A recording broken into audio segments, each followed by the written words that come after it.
Without logic building skills, you cannot become a good developer.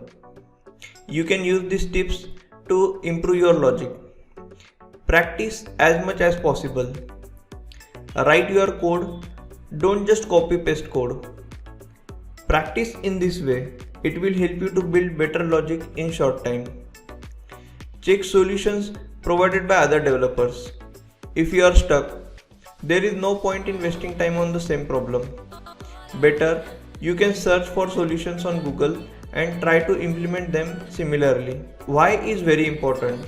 When you are writing any line of code, you should know why you are writing that line. Break down a big problem into small chunks and start with a small chunk.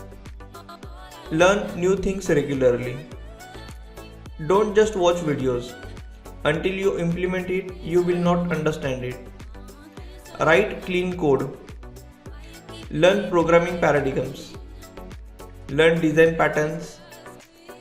Participate in coding challenges. Become a member of coding communities. Learn data structure and algorithms. Learn debugging skill to understand how control flows. You can find an accountability partner who can review your code and provide you with a feedback. Create end-to-end project. Prepare your notes.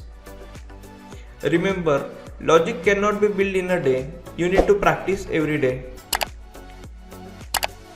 If you like this video, just hit on the like button. You can subscribe to this channel to get interview related questions and answers which will help you to crack technical interview. Keep watching, keep learning.